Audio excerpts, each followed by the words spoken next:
합정역에 가면 양화진 외국인 묘원이라고 있습니다. 미국, 영국, 호주 같은 많은 외국인 선교사님들이 안치되어 있는데, 거기 보면 유일하게 일본인이 모셔져 있는데, 그 이름은 바로 소다 가이치라고 하는 사람의 묘입니다. 소다 가이치라고 하는 사람은 1921년부터 우리나라에 있는 이 많은 고아들을 직접 이렇게 양육하고 돌봤는데요. 그 수가 무려 한 1000여 명 정도 된답니다. 한두 명 아이를 집에서 키워도 힘든데 1000명이라고 하니 정말 대단하지 않습니까? 가마쿠라 보육원에서 아이들 돌보는데, 지금은 여기 후안동에 가면 영락 보육원이라고 있거든요. 그 전신입니다. 그래서 그는 1962년, 그러니까 한일 국교 정상화 이전이죠. 그는 한국 정부로부터 일본인 최초로 문화훈장을 받게 됩니다.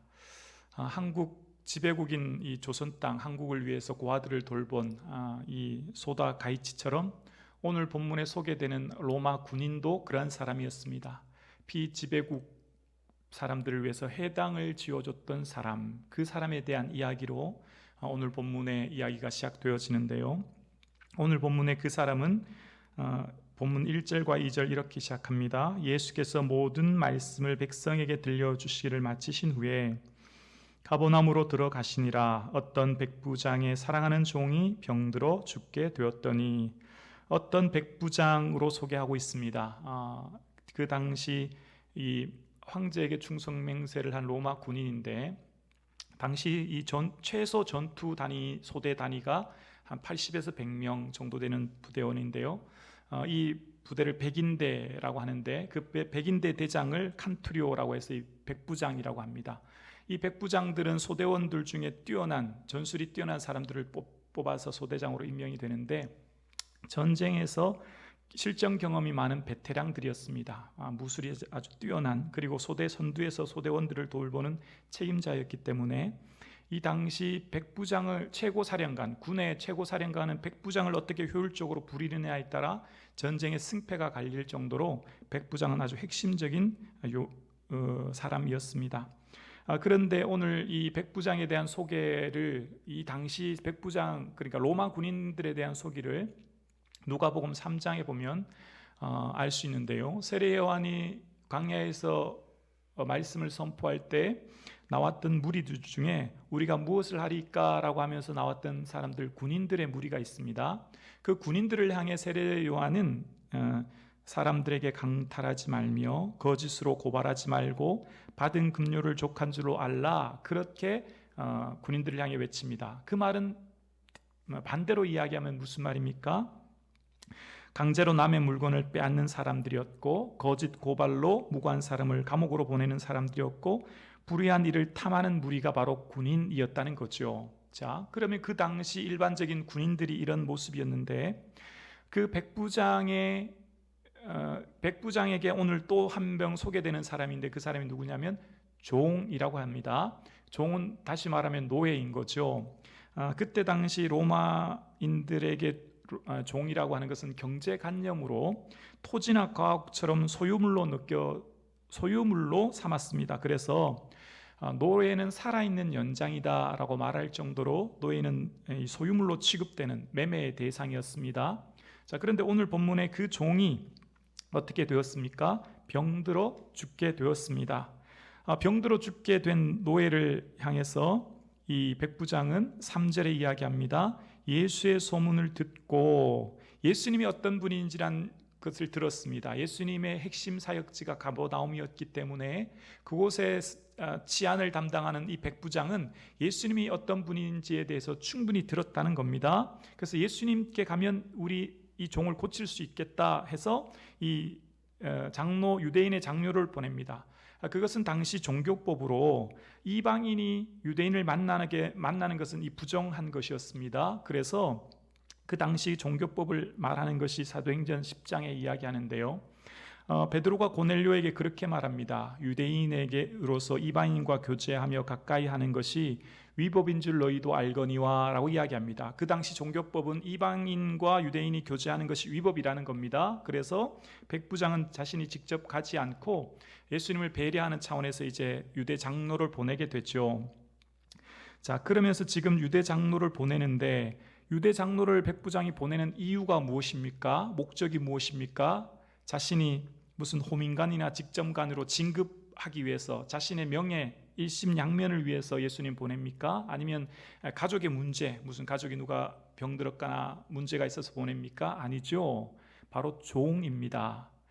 조금 전에 말씀드렸지만 이 노예는 매매의 대상이에요. 병들면 버리고 다른 노예 사면 됩니다. 또 다른 노예를 부리면 되는데, 그 노예를 가지고, 그 종을 가지고, 특히 오늘 아까 2절 이 종이라고 하는 서두에 붙어있는 단어가 사랑하는 이라는 단어가 붙었습니다.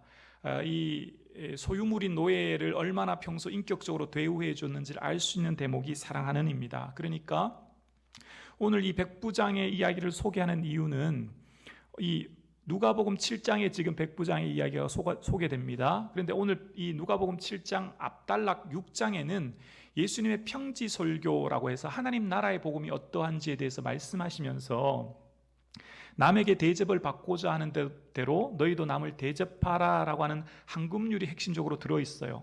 그러면서 제자의 삶이 어떠해야 되는지를 가르쳐줬거든요, 이 6장에서. 그러면서 제자도의 모범으로서 이러한 삶을 살아야 된다라고 하면서 그 예로 오늘 백부장에 대해서 소개하는 겁니다. 자, 그럼 백부장은 어떤 사람이었습니까? 사랑할 수 없는 사람을 사랑한 사람, 조건 없는 사람을 무조건적으로 사랑하는 사람, 가치 없는 사람을 사랑하는 사람이 백부장이었습니다. 자, 그런 반면 또 한 부류의 사람이 소개됩니다. 바로 유대의 장로입니다. 유대의 장로들은 백부장의 부탁을 받고 예수님께 가는 길인데요, 그 사람이 예수님께 왜 가는지 이유에 대해서 4절에 이렇게 이야기합니다. 이에 그들이 예수께 나와 간절히 구하여 이르되 이 일을 하시는 것이 이 사람에게는 합당하니이다. 합당하다라고 하는 원어의 뜻은 가치가 있다라는 뜻입니다. 그러니까 그들이 예수님께 간구하는 이유는 이 백부장은 가치 있는 사람이라는 겁니다. 왜 가치 있을까요? 5절에 설명합니다. 5절입니다. 그가 우리 민족을 사랑하고 또한 우리를 위하여 회당을 지었나이다 하니. 뭐 한 사람이라고요? 회당을 지어줬대요. 예를 들면 우리 성북중앙교회가 여기 이 건물을 헐고 새로 건물을 지었다고 할까요? 그럼 그 예산이 꽤 많이 들지 않겠습니까? 그런데 성북동에 있는 어떤 분이 신앙생활도 하지 않은데 그 건축헌금을 다 한 거예요. 대단한 일 아니겠습니까? 지금 이 경우가 그런 겁니다. 가버나움의 성지순례를 가면 베드로의 집이 이랬을 것이다 라고 하는 집터를 보여주는 곳이 있거든요. 그 위에 이제 교회가 세워졌습니다. 그 교회에 가면 베드로의 집터를 이렇게 볼 수 있고, 그 가까운 곳에 가면 가버나움 그 베드로의 집터 가까이에 회당이 자리 잡고 있는데, 지금 그 회당을 가면 회당에 주춧돌들과 기둥들이 남아 있습니다. 그런데 그 터가 굉장히 큽니다. 그러니까 회당은 일반 가옥의 몇 배였거든요. 다시 말하면 이 건축비가 굉장히 많았을 거라는 거예요. 근데 그걸 누가? 백부장이 다 지불해서 지었다는 겁니다. 자, 여기서 중요한 차이점 한 가지를 발견할 수 있습니다. 세상 나라와 하나님 나라의 가치관이 충돌되는데요, 하나님 나라의 가치, 그러니까 평지설교에서 말씀하신 하나님 나라는 이런 곳이다 말씀하시면서 너희가 대접받고자 하는 대로 대접하라 말씀하시고, 사람은 누구나 존귀한 하나님의 사람이다 말씀하시고, 백부장이 가치 없는 사람, 또 사랑할 수 없는 사람을 무조건적으로 사랑하는 모습이 오늘 백부장의 모습이었습니다. 그런데 유대인의 장로는 어떻습니까? 왜 백부장의 말을 듣고 예수님께 가는 길입니까? 가치 있기 때문에. 무슨 가치? 회당을 지었기 때문에, 우리를 위해서 뭔가 큰 일을 했기 때문에 그렇죠. 세상의 가치는, 세상은 사람들을 평가하죠. 그 사람의 가치를 평가합니다. 능력을 따져서 그 사람의 연봉이 결정됩니다. 그 사람을 통해 무언가 얻고 그 사람이 무언가 대상화되지만 하나님 나라는 그렇지 않습니다. 하나님은 우리 자체가 하나님 기뻐하는 하나님의 자녀인 줄로 믿습니다. 성도님들께 전화 신방을 드려보면 이렇게 교회가 리모델링 되어서 이렇게 뭐 건축헌금이라 그럴까요? 많이 못해서 막 안타까워하시고 애타하시는 성도님들이 많이 계세요. 근데 그렇지 않습니다. 하나님께 우리가 지금 무엇을 많이 드려야 하나님이 우리를 더 사랑하시고 기뻐하는 개념은 아니에요. 우리 자체가 하나님의 기쁨이에요. 지금 우리가 이 시간 예배당에 나와서 믿음으로 예배 드리는 것이 하나님 기뻐하시는 예배 삶인 줄로 믿습니다. 천천의 순양이나 만만의 강물 같은 기름을 기뻐하시는 주님이 아니라 주와 겸손히 동행하는 삶을 기뻐하시는 거죠. 세상 사람들을 대상화하여 이용하여 뭔가를 얻기를 바라지만 하나님은 우리에게 그런 걸 원치 않으십니다. 여러분 자녀 있으시지 않습니까? 자녀가 못났든 잘났든 뭔가 내게 주든 안 주든 자녀는 언제나 내 사랑하는 자녀 그 자체인 거죠. 자녀 그 자체가 내게 기쁨인 거예요. 그래서 우리의 삶 가운데 기억해야 될 것이 있습니다.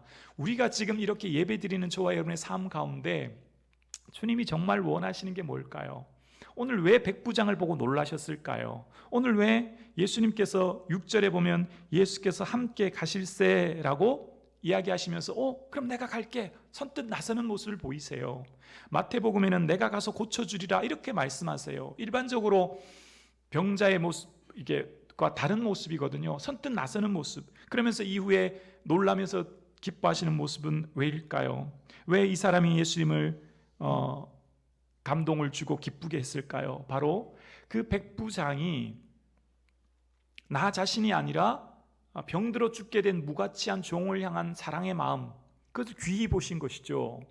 오늘 예배드리는 저와 여러분의 삶에도 기도 드릴 것이 많지요. 내가 지금 내 개인, 내 가정, 내 자녀를 향해 기도 드릴 게 많은데 그런 기도의 기도 제목 또 드리는 간구 중에 나의 기도의 내용 중에 이웃을 향한 기도가 좀 더 풍성해질 수 있기를 주님의 이름으로 축원합니다. 주님이 무엇을 기뻐하실까요?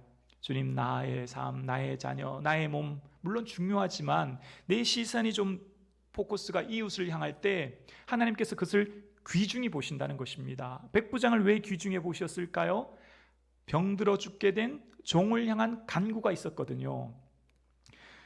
고린도후서 12장 15절에 보면 사도 바울이 이렇게 고백합니다. 내가 너희 영혼을 위하여 크게 기뻐함으로 재물을 사용하고 또 내 자신까지도 내어주리니 너희를 더욱 사랑할수록 나는 덜 사랑받겠느냐. 사도 바울은 고린도 교회를 향해 또 그가 세운 초대 교회를 향해 자신의 재물, 자신의 삶 모든 것을 드렸다 이야기합니다. 그러면서 너희를 더욱 사랑할수록 나는 덜 사랑받겠느냐? 반어법이죠. 나는 오히려 더 사랑받는다는 거예요. 사도 바울의 기도의 내용에 자신을 위해 기도하는 게 뭐가 있습니까? 자신을 위해 기도하는 것은 내게 입을 벌려 복음의 비밀을 담대히 알게 하옵소서 그런 기도는 있지만 자신을 개인을 위한 기도가 없습니다. 다 교회를 위한 기도죠. 뭘 우리에게 말씀하는 걸까요? 정말 우리의 삶 가운데 하나님 기뻐하는 기도 또 기뻐하는 성도의 삶이 하나님을 깜짝 놀라게 하는 삶이 어떤 삶일까요? 주님, 지금 내 이웃에 주변에 이런 분 계십니다. 도와주세요. 기도하는 것 아니겠습니까? 오늘 저와 여러분의 시선이 나에게만 고정되어 있는 이 시선이 이웃으로 향하여짐으로 중보기도가 풍성한 저와 여러분의 삶 되기를 주님의 이름으로 축원합니다. 자, 지금 백부장이 또 주님을 깜짝 놀라게 한 것이 있는데요. 두 번째는 백부장은 예수님의 권위를 인정한 사람이었습니다. 그는 이 군인으로 이 명령의 몸이 된 사람이거든요. 황제가 전투에 임하는 군인들에게 전령을 통해서 명령을 보내면 그 명령이 황제인 거죠. 이 백부장은 명령에 죽고 사는 군인으로 살았기 때문에 명령이 곧 말씀이 곧 예수님인 걸 알았습니다. 그래서 예수님의 이 권위에 대해서 말씀에 대해서 그는 인정합니다. 그래서 오늘 그는 예수님에 대해서 이 유대 장로들 보냈다가 이후에 그 벗들을 보내면서 그렇게 말합니다. 7절인데요. 7절에 이렇게 고백합니다. 우리 7절 말씀 함께 하면 한번 보여주시겠습니까? 네, 우리 함께 읽어볼게요. 시작. 그러므로 내가 주께 나아가기도 감당하지 못할 줄을 알았나이다. 말씀하나사 내 하인을 낫게 하옵소서. 주님을 보지 못해도 말씀을 붙들을 때 능력을 경험합니다. 시각을 초월한 말씀의 능력이에요. 자, 성경에 보면 누가복음에 유일하게 예수님을 직접 대면하여 보지 않고 예수님의 능력을 경험했던 단 한 사람이 바로 백부장입니다. 예수님을 직접 만나 대면하거나 혹은 그 손에 손을 얹어 고치는 것이 일반적인데, 오늘 누가복음에 기록된 백부장은 예수님이 어떻게 생기신 분인지, 예수님이 어떤 모습을 하고 계신지 전혀 본 적이 없지만 무엇을 통해? 말씀을 통해 예수님의 얼굴과 모습은 알지 못하나 예수님이 하신 말씀이 곧 예수님인 것을 알고 그 권위를 인정한 것입니다. 그래서 예수님은 저에게 오실 필요 없으세요. 예수님 말씀만 주시면 되세요. 그렇게 얘기한 거죠. 오늘 저와 여러분, 예배드리는 저와 여러분의 삶 가운데 우리는 예수님의 얼굴을 보지 못했고 어떻게 생기신지 알지 못했지만 우리에게는 믿음으로, 즉 하나님 주신 말씀으로 주의 능력을 경험하게 되는 줄로 믿습니다. 베드로전서 1장 8절 우리 함께 볼까요? 베드로전서 1장 8절에 보면 우리 함께 읽어보겠습니다. 시작. 예수를 너희가 보지 못하였으나 사랑하는도다. 이제도 보지 못하나 믿고 말할 수 없는 영광스러운 즐거움으로 기뻐하니. 베드로가 본도, 갈라디아, 갑바도기아, 아시아, 비두니아 지역에 있는 흩어진 초대교회에 편지를 쓰면서 베드로 자신은 직접 예수님의 공생의 기간 동안 함께하고 십자가에 못 박히신 주를 보았지만, 그러나 초대교회에 흩어진 교회 성도들은 주님을 단 한 번도 어떻게 해요? 본 적이 없지만 그들이 어떻게 했다고요? 예수를 사랑했대요. 어떻게 사랑했대요? 그 이유에 대해서 베드로전서 1장 8절은 이렇게 말합니다.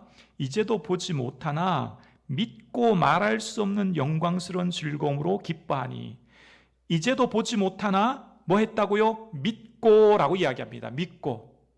베드로 자신은 직접 예수님의 공생의 기간 동안 함께 먹고 마시고 예수님의 모습을 보았지만, 그러나 초대교회 성도님들은 예수님을 사랑한대요. 왜 사랑한다고요? 보지 못했지만 뭐 했기 때문에? 믿고 그 영광스러운 즐거움으로 기뻐한다라고 이야기합니다. 그렇습니다. 오늘 우리가 어떻게 예수님께 나와 예배하며 기도하며 찬양합니까? 우리가 보지 못하지만 믿고 그 영광스러운 즐거움으로 기뻐하며 예배드리는 줄로 믿습니다. 오늘 우리가 직접 눈으로 볼 수 없는 주님, 그러나 믿음으로 우리에게 주신 무엇을 붙들고요? 말씀 붙들고. 말씀이 곧 무엇이기 때문에요? 예수님이기 때문에.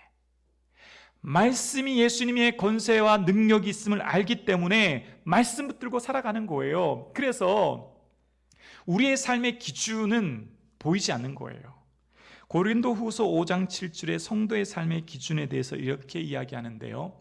고린도후서 5장 7절에 보면 이는 우리가 믿음으로 행하고 보는 것으로 행하지 아니함이로다. 이는 우리가 뭐로 행한다고요? 믿음으로 행한다는 것입니다. 하나님 나라라고 하는 그 나라의 백성으로 이 땅에 보이는 것이 다가 아니기 때문에 보이는 것 따라 살아가는 삶의 기준이 아니라 보이지 않는 하나님 나라를 바라보고 말씀 붙들고 살아간다는 것입니다. 오늘 예배 드리는 저와 여러분은 이 예배 드리실 때 믿음으로 하나님께서 우리에게 주신 이 약속의 말씀 붙들고 기도할 때 하나님의 능력을 체험하게 될 줄로 믿습니다. 말씀이 곧 예수님이시기 때문에 그 말씀의 능력이 있음을 우리는 믿습니다. 아멘. 그렇습니다. 말씀의 능력을 우리는 믿습니다. 두 번째, 말씀의 능력은 장소를 초월합니다. 공간을 초월하는 말씀의 능력이 있습니다. 오늘 본문에 이 백부장은 말씀하나사 하인을 고쳐주옵소서라고 이야기한 후에 오늘 본문 10절에 보면 이런 기록이 나와 있는데요. 10절입니다. 보내었던 사람들이 집으로 돌아가 보매 종이 어떻게 해요? 이미 나아 있었더라. 예수님은 지금 백부장의 집에 도착하지 않으셨습니다. 어디에 계십니까? 오는 도중 도상입니다. 오는 길 위에 계신 거고, 병자는 어디 있습니까? 종은 어디 있습니까? 집에. 그러나 예수님의 말씀은 공간을 초월하는 능력이 있는 것입니다. 예수님 말씀하셨기에 예수님 어디서 말씀하시든지 그 말씀하는 대상에게 능력이 나타나게 되는 줄로 믿습니다. 우리의 기도에 능력이 있습니다. 우리의 기도를 통하여 거룩한 손을 들어 하나님께 기도하면 내 자녀가 해외에서 유학을 하든 군대에 입대 중에 있든 직장으로 타지했든 하나님의 능력으로 그 자녀 붙들어 주시고 인도해 주신 줄로 믿습니다. 우리의 기도는 능력이 있습니다. 내가 직접 사랑하는 성도를 찾아가 위로하지 못하고 그를 향해 소망을 주지 못해도 내가 기도할 때 성령님 도와주세요. 아시죠? 거룩한 중보기도의 손을 들어 기도하면 성령님께서 그 성도님에게 위로 주실 줄로 믿습니다. 우리는 이 말씀을 믿는 것입니다. 말씀은 능력은 장소를 초월하는 능력이 있습니다. 이런 능력은 말씀을 통해 많은 예가 발견되어집니다. 베드로가 옥에 갇혔을 때도 베드로는 옥에 갇혔으나 성도들이 베드로를 향해 기도할 때 하나님의 능력이 나타났던 것처럼 오늘 저와 여러분의 기도는 능력이 있습니다. 내가 이곳에서 기도하면 이곳에서 거룩한 손을 들어 민족을 향해 기도하고 교회를 위해 기도할 때 하나님의 능력이 나타나는 줄로 믿습니다. 그렇습니다. 주의 말씀에는 권세가 있습니다. 말씀은 능력은 장소를 초월하는 능력이 있는 것입니다. 오늘 또한 세 번째 말씀은요, 대상을 초월하는 기도의 능력이 있습니다. 기도의 능력은 어떤 대상이든지 역사하는 것입니다. 오늘 본문에 기도했던 백부장의 종은 죽게 되었습니다. 저는 말씀을 묵상하면서 죽게 된 백부장이 바로 나이구나 그렇게 생각이 듭니다. 왜냐하면 백부장의 종은 한 것이 아무것도 없어요. 종이 뭐 했다고 여기 기록되어 있나요? 안 나와 있습니다. 더군다나 그는 죽게 된 병에 걸려 지금 죽을 위기에 처해져 있습니다. 그런데 그는 낫게 된 거죠. 하나님, 나는 이런 백부장의 종과 같은 자입니다. 많이 감동이 되어요. 왜요? 제가 지금 여기 있는 것, 귀한 몸된 교회를 섬기는 것, 어렸을 때부터 사랑하는 부모님의 기도, 또 교회학교 선생님들의 기도, 또 성도님들의 기도로 내가 여기 있다 생각되어집니다. 그렇지 않습니까? 오늘 우리의 삶이 그래서 은혜인 거죠. 그러면서 오늘 말씀을 묵상하면서 이 말씀이 너무너무 은혜가 되는 거예요. 그렇구나. 백부장은 그 사랑하는 종을 향해 예수님께 간구했더니 아무것도 한 것이 없는 죽을 병에 걸린 종도 치유함을 받고, 또 말씀은 능력이 있어서 예수님이 직접 오지 않으셨지만 고침받는구나. 그래서 말씀이 너무너무 은혜가 되는 거예요. 그래서 하나님, 그렇게 기도가 됩니다. 직접 성도님들 늘 전화 신방은 하지 못해도 늘 기도하는 목사 되게 해주세요. 그렇게 기도가 나옵니다. 그리고 내가 이곳에서 기도하면, 내가 이 성전에서 성도님들 한 분 한 분을 위해서 기도하면 하나님께서 이 백부장의 종을 고쳐주셨듯이 하나님께서 사랑하는 성도님들을 고쳐주시고 회복시켜주시고 은혜 내려주신 줄로 믿습니다. 아멘. 그래서 너무너무 은혜가 되고 더 기도하게 되고 더 감동이 됩니다. 그러면서 말씀을 준비하면서 이번 한 주간 계속 마음에 부딪히고 감동이 되는 말씀이 한 구절 있었는데요, 바로 베드로전서 2장 24절이에요. 베드로가 이 초대교회를 향해 이렇게 고백합니다. 친히 나무에 달려 그 몸으로 우리 죄를 담당하셨으니 이는 우리로 죄에 대해 죽고 의에 대해 살게 하려 하심이라. 그가 채찍에 맞음으로 너희는 나음을 얻었나니. 여러분, 예수님께서 십자가에 피 흘려 죽으심으로 이제 여러분은 나음을 얻게 되었습니다. 여러분 회복하게 되었습니다.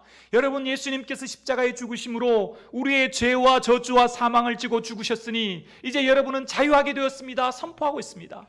그렇습니다. 오늘 기도하는 저와 여러분의 삶 가운데 이 은혜 누릴 수 있기를 주의 이름으로 축원합니다. 그가 찔림은 우리의 허물 때문이고요, 그가 상함은 우리의 죄악 때문이고요, 그가 징계를 받음으로 우리가 평화를 누리고 그가 채찍에 맞음으로 우리가 나음을 얻게 되었습니다. 우리의 삶에 문제가 있습니다. 그 문제를 향해 주 앞에 나아갈 때 우리가 놀라운 치유와 회복의 은혜를 누리게 될 줄로 믿습니다. 물론 하나님께서는 일반 은총인 의사 선생님을 통해 고치세요, 회복시켜주세요. 그 통로로 은혜 주시는 거죠. 그러나 우리가 또한 더 기억해야 될 것은요, 그렇게만 다 의존하는 것이 아니라 근원적인 치유는 하나님께서 하시고, 오늘 이 종의 문제는 무엇이었습니까? 죽게 된이라고 이야기합니다. 인간의 능력으로 할 수 없는 불가능한 상황을 이야기합니다. 저는 이 말씀 묵상하면서 너무 은혜가 되는 거예요. 하나님 도와주세요. 하나님 붙들어 주세요. 우리 사랑하는 이 성도님의 이 문제 아시죠? 우리 힘으로 할 수 없어요. 사랑하는 백부장의 정도, 죽게 된 병도 고쳐주셨죠. 고쳐주세요. 기도하게 됩니다.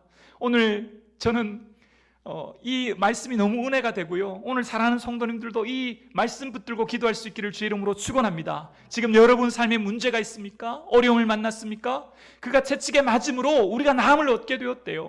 예수님께서 십자가 죽으심으로 우리의 모든 문제, 저주와 질병과 사망이 해결되었다고 이야기합니다. 오늘 이 말씀이 나의 말씀이 되어질 수 있기를 주의 이름으로 축원합니다. 단순히 이 말씀이 오늘 그냥 은혜 받았다라고 돌아가시는 시간이 아니라 이 말씀이 내 삶 가운데 실천되어질 수 있기를 원합니다. 내 삶 가운데 하나님 말씀하셨죠?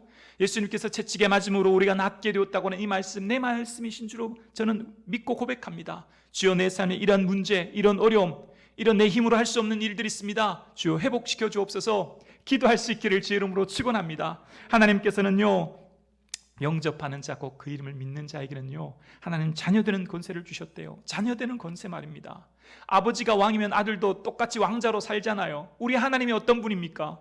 말씀으로 천지를 창조하신 전능하신 하나님이 내 아버지인 줄로 믿습니다. 그 하나님이 우리에게 기도하라고 말씀하세요. 구하라고 말씀하십니다. 부르짖으라 말씀하십니다. 우리가 하나님 앞에 기도할 때 주의 능력을 경험하게 될 줄로 믿습니다. 기도할 때 늘 성령에 충만하지 않을 수 있어요. 늘 기도할 때 어떨 때는 감동이 되고 눈물이 나고 성령에 충만할 때가 있지만 그렇지 않을 때도 있거든요. 기도하면 응답되고 바로바로 하나님이 응답을 경험할 때가 있지만 또 응답이 더딜 때도 있어요. 그러나 우리가 해야 될 건 뭘까요? 기도는 우리의 의무인 거죠. 응답은 하나님의 권한이고요, 우리는 기도하는 거예요. 맡기고 기도하는 거죠. 이 누가복음에는 유독 예수님이 기도하는 모습이 많이 등장하거든요. 예수님의 모습이 어떤 사이사이 끊임없이 기도하시는데, 예수님의 기도는 그냥 한적한 곳에서 기도하시니라, 밤이 새도록 기도하시니라, 이런 표현이 많이 나와요. 근데 기도하셨다고 하는 것만, 어디서 기도하셨다는 것만 나오지, 기도를 통해 무슨 응답이 되었고 혹은 기도할 때 무슨 역사가 나타났고 무슨 이 환상이나 역사에 대해서 기록하지 않아요. 그런데 유독 딱 한 곳, 겟세마네 동산에서 기도하실 때 천사가 나타나 힘을 더하더라 라고 하는 표현만 나옵니다. 뭘 말하는 걸까요? 기도는 우리의 일상이 되어야 된다는 겁니다. 기도는 늘 주님께 드리는 삶이 되어야 된다는 거죠. 응답과 능력과 역사는 하나님의 권한이니까 우리가 해야 될 건 뭐라고요? 밤이 맞도록 한적한 곳에서 내게 주어진 삶의 자리에서 늘 기도하라는 것입니다. 오늘 저와 여러분, 우리 아버지가 전능하신 주님이시고요, 하나님 못할 것이 없고요, 능치 못하실 것이 없는 게 우리 아버지 하나님이세요. 그 하나님 앞에 포기하지 말고 낙심하지 말고, 기도했는데 응답이 더디고 때가 더딘다고 우리 마음에 좌절하지 마시고 하나님 앞에 부르짖어 다시금 일어나 기도할 수 있기를 주님의 이름으로 축원합니다. 그렇습니다. 예수님께서는 내 말을 내가 믿으면 하나님의 영광을 보리라 라고 요한복음 11장 말씀하셨던 것처럼, 하나님 말씀을 믿고 간구하면 우리는 반드시 주의 능력을 경험하게 될 줄로 믿습니다. 공간복음에 예수님께서 사역하시면서 예수님은 믿음이란 이런 것이다 라고 설명하신 적이 한 번도 없으세요. 믿음의 정의, 또 용어, 개념에 대해서 설명한 적은 없으세요. 그런데 믿음이 크다, 믿음이 작다, 믿음이 없다, 그런 말씀을 많이 하셨어요. 무엇 뒤에요? 사람들의 행동 뒤에, 어떤 행동 뒤에 예수님이 보시고 얘들아 너희 믿음이 크다, 믿음이 작다, 그렇게만 말씀하셨어요. 무엇을 말씀하는 것일까요? 믿음은 설명으로, 개념으로 풀어서 알 수 있어서 이해되는 게 아니라 삶으로 실천되어지고 행할 때 주의 능력을 경험한다는 것입니다. 우리가 기도라고 하는 것을 머리로만 이해하는 것과 내 삶으로 실천하고 살아내는 것은 하늘과 땅 차이거든요.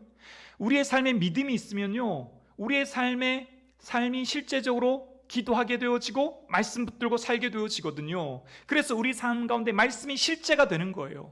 하나님이 개념으로만 계신 관념상의 하나님이 아니라 내 삶에 실제하는 하나님, 나와 동행하신 주를 경험하게 해주게 되고 주와 함께 살아가게 되므로 주의 주시는 기쁨, 주의 주시는 평강, 주의 주시는 은혜를 누리게 될 줄로 믿습니다. 오늘 예배드리는 저와 여러분, 주님 앞에 내 삶의 문제를 만나고 어려움을 만났습니까? 오늘 백부장은 예수님을 보지 못해도 주의 말씀 의지하여 그 권위를 인정함으로 주의 능력을 체험하였습니다.